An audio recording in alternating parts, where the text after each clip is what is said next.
ketika bicara tahun 98 krisis moneter, tahun 2020 kita bicara Covid, yang bisa melajukan roda ekonomi itu adalah bicaranya UMKM. Sehingga sudah saatnya semua elemen, baik itu dari pemerintah, dari sektor swasta dengan pelaku usahanya, kita bareng-bareng coba berkolaborasi untuk semakin mendorong dan memajukan UMKM Indonesia.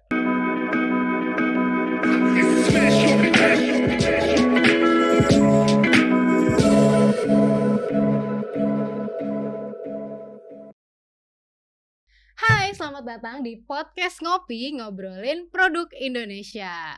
Sama gue Elena Kusuma yang bakalan nemenin kalian di episode pertama kali ini. Kali ini kita ngundang seorang asisten staf sus Wapres Indonesia yang ingin membantu membangun UMKM di Indonesia nih. Langsung aja kita sambut Bang Dika Yudhistira. Halo Bang Dika. Gimana kabarnya? Alhamdulillah Bang, baik nih Bang. By the way, gimana nih Bang kabarnya? Dilihat-lihat dari Instagram ya Bang, kayak lagi sibuk banget gitu Bang ngomongin UMKM nih. Ya memang belakangan ini aku lagi memang full ya, dalam artian baik itu aku coba dari daerah ke daerah lain, ketemu dengan teman-teman pelaku usaha, UMKM, petani dan lain-lain. Udah juga bukan hanya itu juga sih, kita coba mengajak semua stakeholder ya untuk semuanya bersama-sama aku temuin dari lintas kementerian, lintas lembaga dan lain-lain untuk gimana caranya kita kolaborasi bersama lah untuk memajukan UMKM di Indonesia bareng-bareng. Ya bareng-bareng berarti emang benar-benar lagi sibuk banget ya Bang. Lumayan. Emang kenapa sih Bang? Kenapa UMKM nih? Emang di Indonesia tuh UMKM lagi kenapa sih Bang?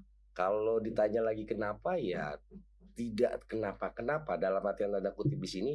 Dalam artian kalau kita berbicara peran UMKM ini sangat penting gitu loh, karena kalau kita mengacu data dari Kementerian Koperasi dan UMKM itu ada sekitar 64 juta pelaku usaha di Indonesia yang notabene UMKM ini menjadi roda ekonominya Indonesia.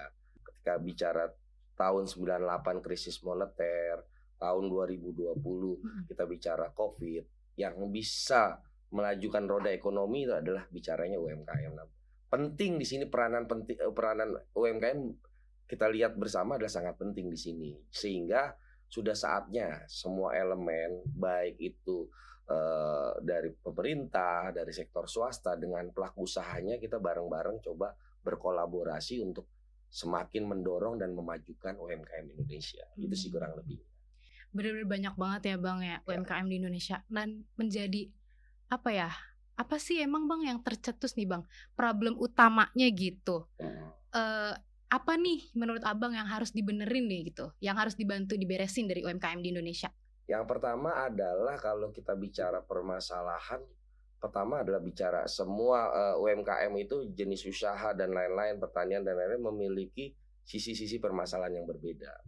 Kita tidak bisa bicara dari satu sudut, tapi kita harus berbicara, makanya saya kalau berdiskusi dengan teman-teman adalah bicara ekosistem dari hulu sampai hilir. Jadi setiap itu ada permasalahan. Misalkan contoh dari yang pertama adalah bicara pelatihan dan pendampingan. Yang kedua ada sisi kurasi. Yang ketiga adalah sisi sertifikasi. Karena perizinan di Indonesia juga sangat penting ya, seperti BPJPH halal, ada BPOM dan lain-lain. Nah, ini sertifikasi tidak kalah penting. Terus ada bicara pembiayaan. Yang hari ini rata-rata banyak sisi kalau bicara UMKM dari sisi permasalahan pembiayaan, tapi tidak hanya pembiayaan sebenarnya. Tadi dari yang tadi saya sebut 3 tadi juga sudah banyak permasalahan. Pembiayaan juga menjadi bagian dari permasalahan. 5 adalah bicara logistik. Logistik juga sangat mempengaruhi, tetapi di era pemerintahan Pak Jokowi hari ini juga sudah sangat dipermudah gitu loh. Jadi sisi logistik juga cukup drastis menekan biaya produksi ya.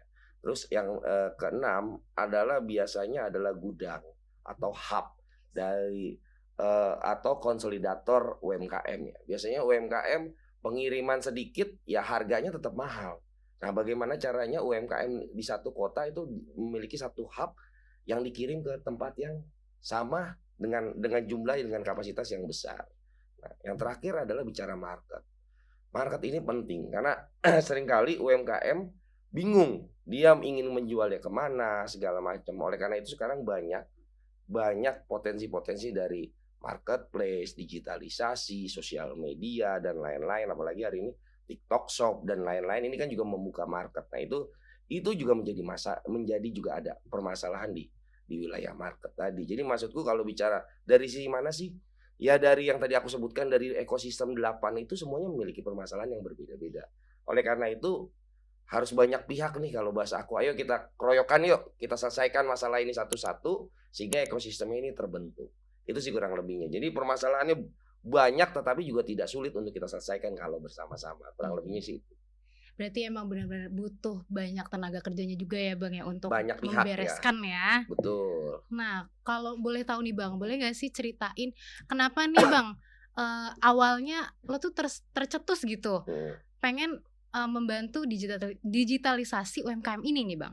Jadi kalau bicara hari ini selain memang juga tugas dari jabatan, karena memang pemerintahan Pak Jokowi dan Kiai Ma'ruf Amin ini memang salah satu concernnya adalah bicara sektor UMKM. Karena hampir 12 kementerian pun semuanya ada sisi UMKM, semua lembaga hampir ada program UMKM, BUMN dan sebagainya, semuanya memang bicaranya adalah UMKM. Kebetulan saya di bidangnya adalah di bidang stafsus ekonomi, bidang ekonomi yang memang menjadi salah satu concernnya Pak Wapres adalah UMKM halal dan keuangan syariah. Nah, ini selain menjadi tugas, saya juga sudah dari muda memang senang dengan pemberdayaan. Ditambah lagi kita juga melihat sektor UMKM tadi itu sangat potensial untuk kita tumbuh kembangkan gitu loh. Tinggal bagaimana coba mendorong mengkonektivitaskan antara pemerintah, sektor swasta, industri besar dengan teman-teman pelaku-pelaku UMKM. Jadi menurutku itu juga menjadi sebuah dorongan ya. Selain tugas juga menjadi dorongan karena ya UMKM ini menjadi sektor yang sangat penting gitu loh di Indonesia. Itu sih. Jadi itu adalah salah satu dorongan selain tugas, dan memang Pak Jokowi dan Pak Kiai selalu Pak Wapres selalu bilang, "Dika coba tolong dorong bicara UMKM. Bukan hanya digitalisasi ya, tapi bicara juga pemberdayaan ekosistemnya, bagaimana memaksimalkan." Sampai hari ini saya lebih mendorong bagaimana memajukan UMKM tapi base-nya adalah desa. Sehingga kita menumbuh kembangkan desa untuk Indonesia maju gitu loh. Jadi sudah saatnya ini benar-benar desa ini tumbuh dari sisi UMKM-nya, dari sisi pertaniannya dan lain-lain. Jadi hari ini udah bukan bicara UMKM tapi aku coba dorong lebih ke arah desanya gitu loh. Tapi di dalamnya adalah menjadi salah satu wujudnya adalah UMKM. Makanya seringkali aku dorong dengan teman-teman mengkampanyekan adalah bagaimana mendorong ekosistem desa terintegrasi gitu loh. Nah, itu adalah salah satu concern kita untuk bagaimana memajukan desa. Itu sih.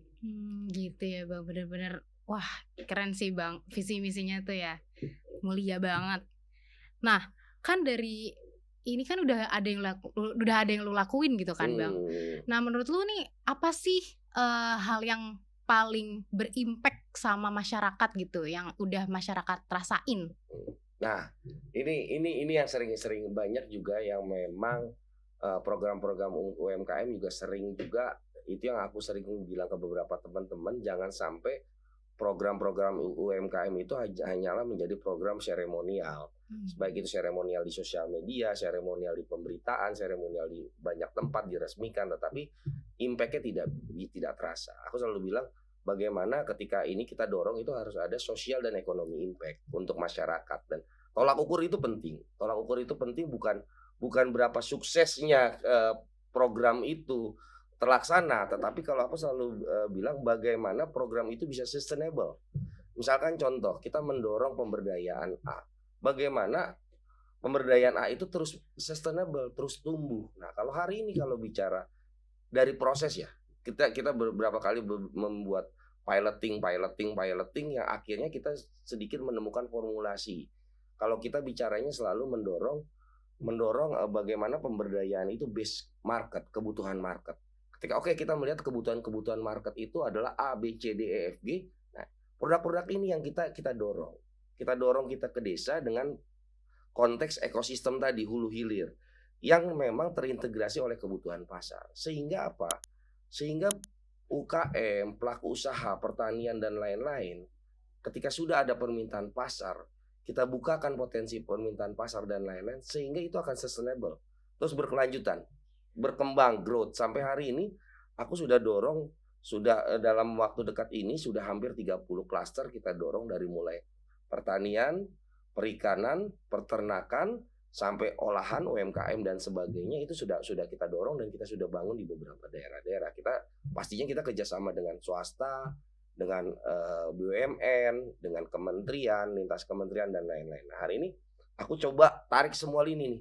Ayo semuanya, ayo kita gabung, kita dorong, dan alhamdulillah banyak pihak juga berjalan. Bahkan banyak produk-produk yang sudah hampir sebagian besar aku dorong hari ini sudah gue ekspor gitu loh. Kita sudah juga melakukan dari sisi pelatihan, pendampingan, sampai membangun piloting, sampai sudah pelepasan ekspornya sudah kita sering lakukan hari ini. Hampir tiap bulan alhamdulillah teman-teman yang kita coba pemberdayaan tadi UMKM di desa itu, di desa itu sekarang sudah ekspor dan sudah ada di pasar dalam negeri. Itu sih.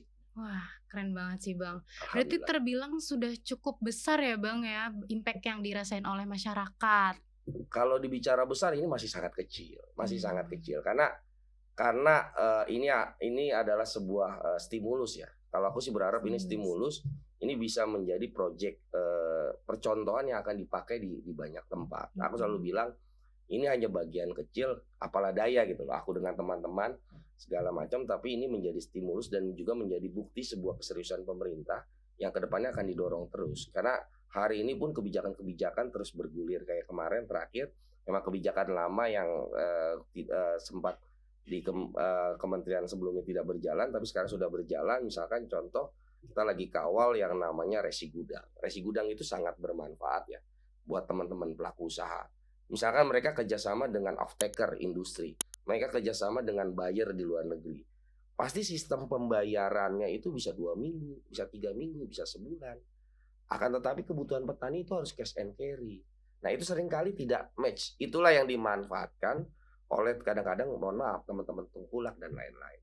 Dengan adanya resi gudang, maka produk-produk petani itu akan dimasukkan di gudang tersebut dan akan diresikan dan akan dinilaikan oleh perbankan, Himbara, BRI, maka akan dibayar minimal tuh 70% akan dibayar secara cash and carry.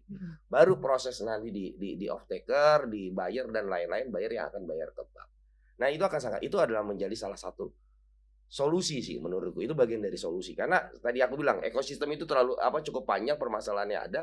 Satu-satu kita dorong nih kebijakan-kebijakan, satu-satu formulasi sehingga walaupun PR-nya masih sangat banyak ya, tapi insya Allah kedepannya gitu loh akan banyak juga UKM-UKM akan tumbuh, UKM-UKM akan naik kelas dan lain-lain, yang pasti desa tumbuh, Indonesia maju. Itu sih yang aku lagi gaungkan terus ya dengan teman-teman ya. Walaupun kalau udah besar ya belum juga, masih sangat kecil. Gitu sih. Iya sih Bang. Oh iya Bang, ngomongin impact tadi kan udah lumayan cukup besar ya Bang ya. Nah itu kan pasti perjalanannya kan juga panjang ya Bang ya. Dan di perjalanan panjang itu nggak mungkin nih nggak ada kerikil-kerikilnya gitu kan. Pasti nggak mulus lah intinya gitu kan. Ada nggak sih Bang apa sih permasalahan gitu di lapangan gitu Bang yang Abang rasain gitu? Oh banyak. Kalau di lapangan baik itu dari dari sisi masyarakatnya, dari sisi partner kerjasama kita atau sisi sponsorship dan lain-lain, kerikilnya tuh banyak. Tetapi ya namanya ini sesuatu yang kita sukai ya, yang kita senangi, apalagi ini menjadi sesuatu yang kita cintai ya, dalam artian ayo kita bekerja untuk masyarakat, ayo kita bareng-bareng ngelihat berkeringat bersama teman-teman di UMKM dan lain-lain, itu menjadi sebuah hobi menurutku. Jadi ya nggak terasa juga. Tapi kalau bicara kerikil dan lain-lain, permasalahannya banyak, dari yang mulai ini sampai hal-hal yang lucu-lucu juga banyak sering kejadian gitu. Tapi ya itu jadi sebuah ini ya, jadi sebuah cerita dan sebuah pengalaman yang luar biasa. Makanya aku selalu ngajak, ayo deh kita turun ke desa, ayo kita coba bareng-bareng bangun desa, kita bagaimana kita belajar sawah bareng. Karena mungkin selama ini aku belajar secara marketnya, selama manajemen dan lain-lain, tapi kita turun ke masyarakat, mereka jauh lebih ahli walaupun mereka otodidak. Tinggal bagaimana manajerialnya, bicara dari sisi pembiayaannya, keuangannya dan lain-lain, sehingga mereka semakin kuat. Tapi yang pasti aku bisa katakan Indonesia adalah negara yang kaya, luar Betul, biasa. Itu betul, jadi kaya dan banget. ini potensialnya sangat luar biasa, bahkan aku selalu mengajak ke teman-teman, milenial ya, anak-anak muda ya, potensi di bisnis pertanian ini luar biasa karena Indonesia memiliki yang alam yang luar biasa dan hari ini sisi-sisi pemerintahan dari banyak sisi juga sudah sangat mendukung, iklim usahanya juga bagus, teknologi sudah mulai berkembang, jadi buat apa lagi? Aku selalu bilang ke teman-teman, siapa bilang gitu loh, jadi petani itu juga, tidak bisnis yang, tidak, besar, tapi aku sudah lihat gitu loh, banyak aku temuin di daerah-daerah petani-petani milenial yang sukses gitu loh, bahkan Betul, betul. produk-produknya sudah ekspor, dia juga, sudah oke secara secara ekonomi. Jadi menurutku aku juga mengajak untuk teman-teman di luar sana, yang dari sini lokal champion Indonesia, ini juga mengajak untuk ayo kita kalau sekarang ngetrennya socialpreneur mungkin ya. Jadi, bekerja sama, berkolaborasi dengan masyarakat. Nah itu yang aku juga aku dengan teman-teman butuhkan itu.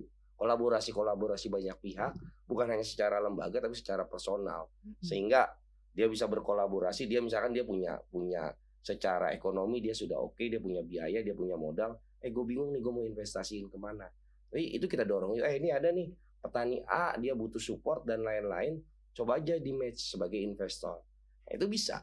Itu kan juga menjadi sebuah collaboration, menjadi sebuah kolaborasi menurutku bukan hanya karena ada beberapa sisi-sisi yang memang tidak bisa dibiayai oleh bank, misalkan dia tidak bankable Mhm. dan lain-lain. Tapi sebenarnya bisnisnya secara bisnis potensial Betul. butuh bantuan dana. Nah, teman-teman yang hari ini memiliki sedikit kelebihan dana bisa jadi investasi. Nah, itu salah satu yang investasi real ya, bukan investasi bodong ya. Mhm. Karena produknya terlihat, marketnya sudah oke, itu kan menurutku sangat oke.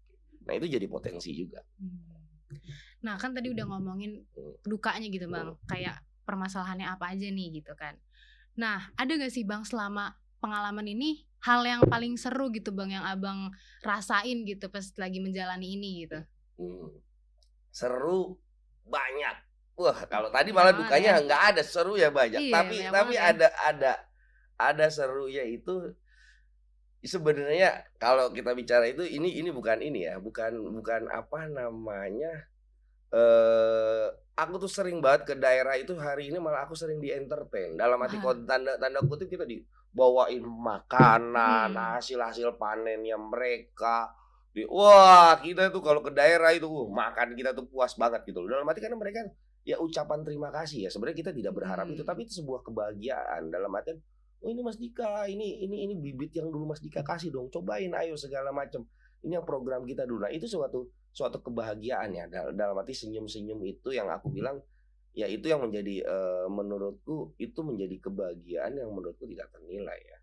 Dan ketika kita bisa ketawa bareng, kita bisa panen bareng, bahkan aku bisa sampai ikut pada wilayah pelepasan kontainer, pelepasan ekspor bareng yang aku tahu dia dulu, petani biasa sekarang sudah bisa menjadi eksportir dan lain-lain. Nah, itu kan menjadi sebuah tuh kebanggaan gitu loh. Bener. Itu kita capeknya tuh hilang gitu loh. Nah, itu banyak kalau aku bilang malah dukanya malah sangat, ya tadi ya karena kecintaan kita karena itu menjadi bagian hobi kita sudah tidak ada dukanya.